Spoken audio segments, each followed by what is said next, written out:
तो पृथ्वी में जब बहुत तपता है सूरज तो दरार पड़ जाती है पृथ्वी में, दरार। पता है ये दरार क्यों पड़ती है? ये सीता की याद दिलाती है। माता सीता की याद दिलाती है जब जमीन फटती है और उसमें दरार पड़ जाती है, क्योंकि धरती फटी और सीता समाई, तब से ये धरती फटती है। और कब फटती है? जब तेज धूप गिरती है तब फटती है। और ऐसे ही संसार से सीता का मन दुखी हुआ कि सब देख लिया अब बस, क्योंकि दुख की अति पे पहुंच गए। और जब अति होती है तो इति, बात खत्म हो जाती है फिर। ये सब सीखने की बातें हैं। हमने तो क्या दुख देखा है जो माता सीता ने देखा है ना। तो कोई बात नहीं, अंदर में आनंद बना रहे। ये गर्मी तो शरीर को तपाती है, शरीर बात अलग है, और स्वयं का भीतर की शांति वो एक अलग बात है, वो एक अलग बात है। मनुष्य जैसा बदलता जा रहा है, प्रकृति भी वैसी ही बदलती जा रही है। सब चीजें कैसा चल रही है, प्रकृति में सब गड़बड़ चल रही है, क्योंकि मनुष्य में गड़बड़ हो रही है। सब हमारा ही प्रभाव इस सूक्ष्म जगत में पड़ता है, हमारा सबका प्रभाव, वैसी ही प्रकृति हो जाती है। तो परीक्षित को प्यास लगी, परीक्षित आश्रम पे पहुंचे। क्या कहा कि मुझे जल पीना है। राजा है, राजा है,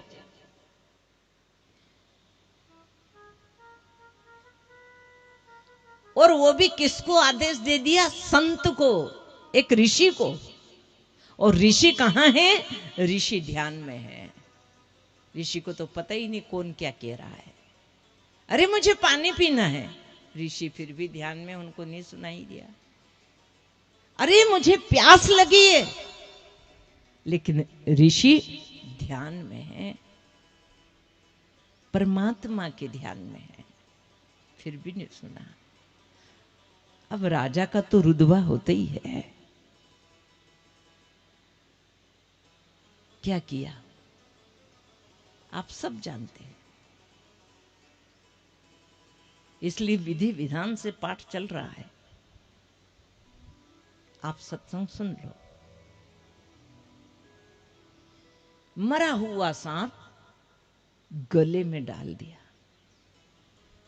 हाँ, जब हमारा प्रारब्ध बुरा आता है ना तो मति पहले खराब हो जाती है। सुमति कुमति सब के उर रहे, उर यानी हृदय। सुमति और कुमति सबके भीतर बसती है, लेकिन अगर कुमति आ गई तो समझ लेना कि अब तुम्हारे बुरे दिन शुरू हो गए।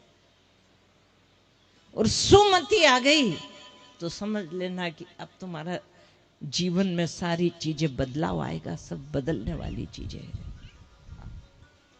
सबके पास है, पर आप उपयोग किस चीज का करो। तो जो होनी होती है ना, होनी प्रारब्ध, तो बुद्धि भी वैसी ही हो जाती है। जो साधु संतों की सेवा करने वाले, जो ऋषि मुनि का सम्मान करने वाले, और उन्हीं का अपमान कर दिया कि मरा पड़ा था सांप, एक उठा के गले में डाल दिया, खाली इसलिए कि तुम्हें प्यास लगी है। वो समाधि में है, वो समाधि में है, इसलिए। हाँ,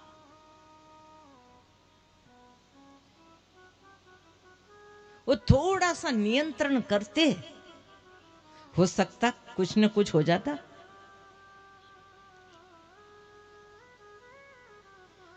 ऋषि ने कुछ भी नहीं करा,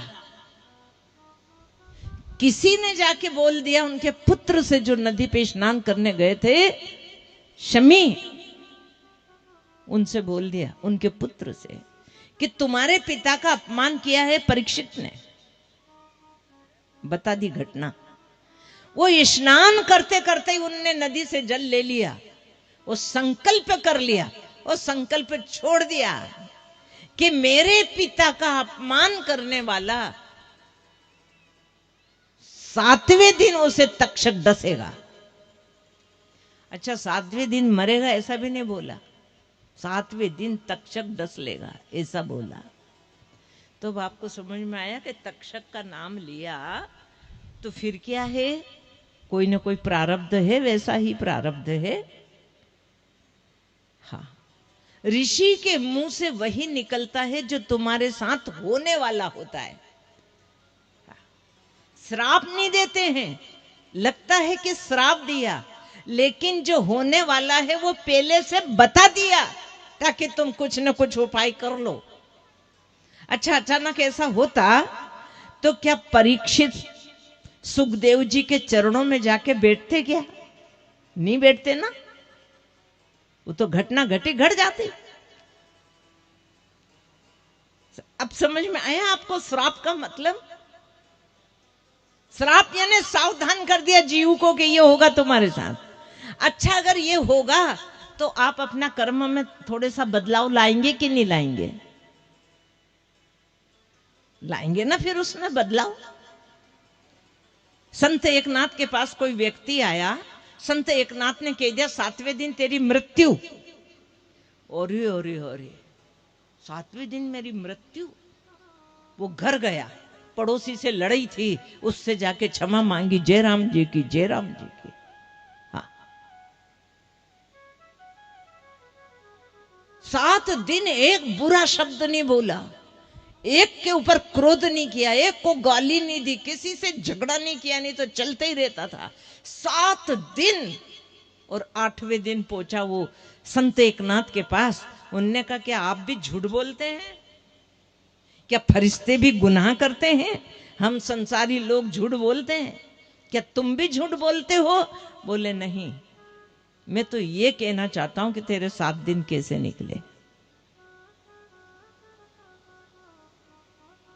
एक होता है सत्य, एक होता है तथ्य।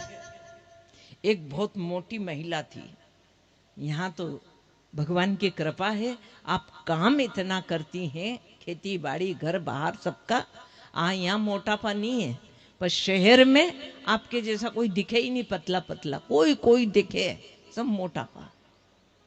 तो बहुत मोटी महिला थी। अब वो संत के पास आई, महाराज मुझे कोई उपाय बताओ कि मैं पतली हो जाऊं, दुबली हो जाऊं। तो महात्मा ने कहा कि 1 महीने में तू मरने वाली है, कहां लफड़म पड़े। हाँ, 1 महीने में तो इस दुनिया से चली जाएगी, इसलिए अब क्या फायदा तेरे को कुछ बताने से। ओरे ओरे ओरे, मैं 1 महीने में मर जाऊंगी, मतलब दुनिया से ही चली जाऊंगी? बोले हाँ। वो घर गई, जाके पलंग पे गिर पड़ी, हैदस आ गई उसको तो।